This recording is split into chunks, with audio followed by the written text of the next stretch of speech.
What is going on, YouTube?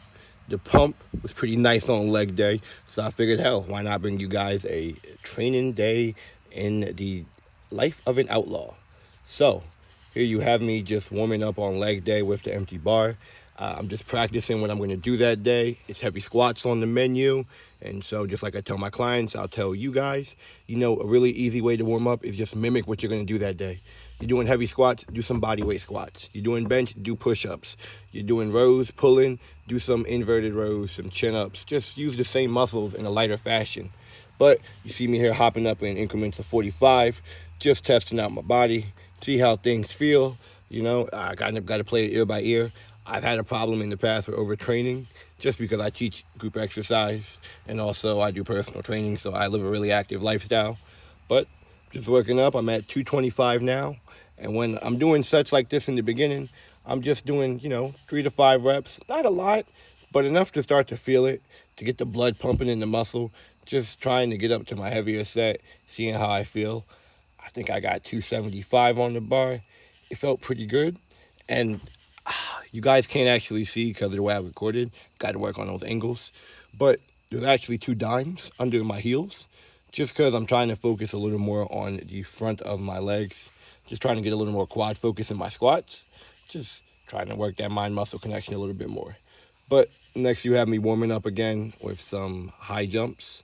They're not really that high yet, but just something explosive before I get into my squats. A couple sets. Yeah, you guys can see I'm wearing flip-flops. I left my shoes in the back of my car, and I had to take it to the mechanic, so I'm working with what I got. Honestly, I should have been squatting barefoot. Don't know what I was thinking that set. Didn't really feel like it. But anyways, you see me shimmy under the bar. Like to keep it a little lower than my shoulder so I can stand up and then the bar's already off the J hooks. Walk it out. Honestly, I should have taken a few less steps. Less steps, less energy. But you see one squat looking a little iffy. This next one is just pretty horrible. So I just decided to rack the weight after that and put it back up. I had to make some adjustments. My body was not feeling it that day. I don't know if my back was bothering me then. I know it was later in the session, but not then. But I still wanted to lift heavy, so I made some adjustments. I got a bench, switched to some box squats. So I work the same muscles. I'm working, but it's a little more focused on the upper half of a squat, just that power, after you dip down below. Just still trying to feel that heavier weight, get used to it. Yeah, funny thing is, I've lifted heavier than this. It's just 295 on the bar. I was working up to about a 405 squat at one point, but me and the squat are just going through something right now.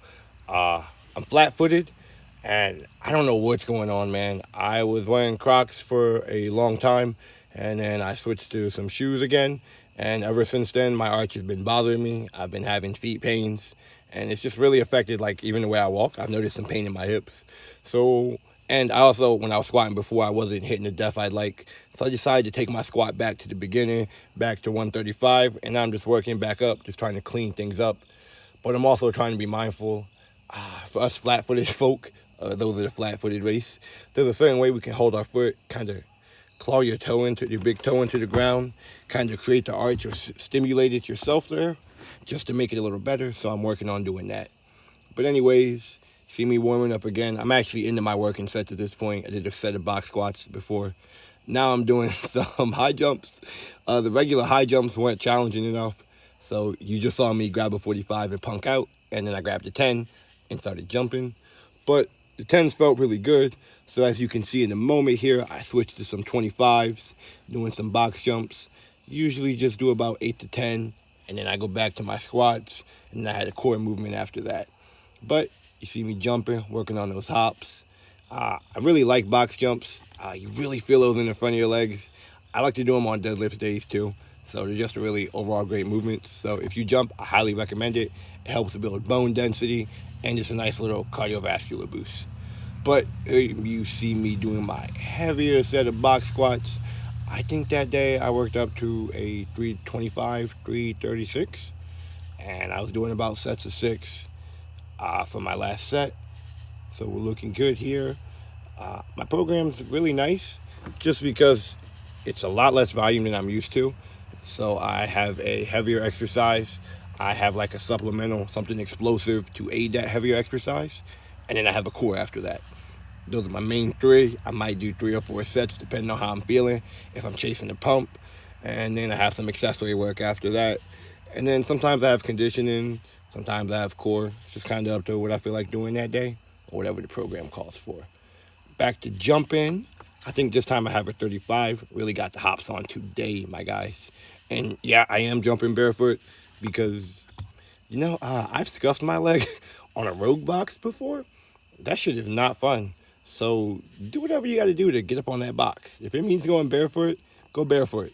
And yeah, I'm probably going to get us all kicked out of gyms. We're just coming to my gym one day. Don't worry about it, guys. I already have enough equipment to keep us swolly-oly at home. But anyways, I think I did 2 sets of box squats just because one, in my mind, I had to supplement it for regular squats, so I knew I wasn't getting the full benefit. And two, I wanted to just feel a little more tension and stress off my legs, so I just did another set at the end for another 6 reps. Uh, yeah, after that, I'm contemplating life. I think I was pretty depressed at that point. Fun side note, earlier in the week on my deadlift day, I did some stiffy leg deadlifts. I did some glute ham raises, and then some hyper extensions, some back hyper extensions. Holy hell, my back is fried. I was definitely not recovered at this point in the week, and it was definitely the limiting factor in my leg day. So, like, yeah, definitely. I should have had my belt, but again, I left my bag. Whatever. Uh, so you saw me go heavy. I dropped the weight a little bit more. You see the plates under my feet again. And now I'm just trying to finish up. I do a couple of burnout reps with the lower weight and just working on keeping my heels low. Oh, if you guys saw that, I almost knocked myself silly with the weight. I forgot to move the damn, I don't even know what you call that, box jump apparatus. It's not a box jump, but almost, I forgot to move the platform. God damn it. So, see me move the platform, go back there safely for one more set. Luckily, there was barely anybody in the gym at that point. So, see me getting nice and low. Honestly, I could have taken those squats a little bit slower. Really just trying to work that tension for as long as I could. But it's the end of the week. I'm a lazy bastard, and there's always something we can improve on. But I'm back up again, guys. I dropped the weight again, going back down. I think this is just 225. You may have been wondering why the hell this guy have his sleeves rolled up. It's a secret, super secret technique just to get 10% more on the bar. Yeah. But anyways, I mean, honestly, the point of the burnout set, at least in my opinion, what I was doing it for, I was just chasing the pump, just trying to, again, get as much blood in the muscle as possible and just trying to trace that swelling. You guys know that the pump is kind of an indicative signal that you're sending the right growth signals, I guess, to the muscle. So, see me taking a quick break after the burnout set, lazing around on my phone, got back up, and this is my last one. 135 on the bar, and I don't know. When you're chasing hypertrophy, when you're trying to enlarge the size of a muscle, you're kind of working at 30 to 85% range of a muscle strength. I think 135 is on the lower end, but damn, I think I had a good ass pump when I finished with those. I think I actually knocked out 16. I think you'll see like the moment, like the beat dropped and I just kept dropping. Oh, there we go. Yeah, the beat dropped and I just kept dropping too. So, so after these squats, after the high jumps, I had a couple sets of walking barbell lunges, some Bulgarian split squats, and some stiff leg deadlifts. But this time they were with a dumbbell. Yeah, so here's me doing the lunges. I think I have 185. You see me walking off. Just wanted you guys to know what my gym looked like when I wasn't around, just in case someone said something happened. It wasn't me. But you see me in the corner again, and there we go, walking off. Right again. And we'll switch to me doing some stiff leg RDLs. A couple of things about this. I could have had my chest out more. I'm not sure why I had that rounding in my back, but you don't want that. I should have slowed down when I was doing the exercise. Again, you want to take the eccentric phase of the exercise as slow as possible. But back to the walking lunges, this is a much better view. I think this is 175 on the bar now. These are really nice. I almost consider this like almost a full body exercise. I mean, you got to balance. Your core has got to stay solid. You got to maintain spinal stability when you're going down, and just bearing that kind of weight on your back when you're walking. It's a good feeling, honestly. Got a nice little pump in my quads from doing it. I was going down nice and low. You can see me banging my knees on the ground. Guys, don't do that shit when you got actual weight on the bar. Even 100 pounds, like it. Later on in the set, I stopped because I'm like, I'm gonna need knee pads by the end of the week if I keep doing this. Like it was uncomfortable. But back to those stiff leg RDLs, the angle's a little better. Still got to work on that. But as you can see, I'm bringing the dumbbells nice and low, keeping chest up, nice hinging at the hips. This is to work my hamstrings, a little more lower back work. At this point, my lower back was absolutely fried between the squats, between the RDLs earlier this week, and then again today, between that kind of load bearing with the lunges.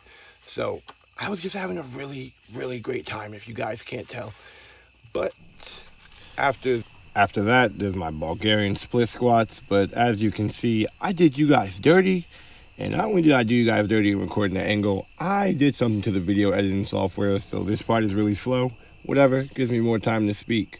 But with the Bulgarian split squats, you know, those are the squats where you have a foot up behind you, and they're basically one-legged squats. You want to make sure that back foot's not too high so it's not hitting your butt, but you don't want it to be too low as well so it's already on the ground. And then that front foot, you kind of want it about 10 to 12 inches above in front of the other foot. But back to my walking lunges. This is my heavier set of the day. It's 205. As you can see, this leg day was very quad focused, from the lunges to the Bulgarian split squats to the high jumps to even just the squats. But that's all you have it for today.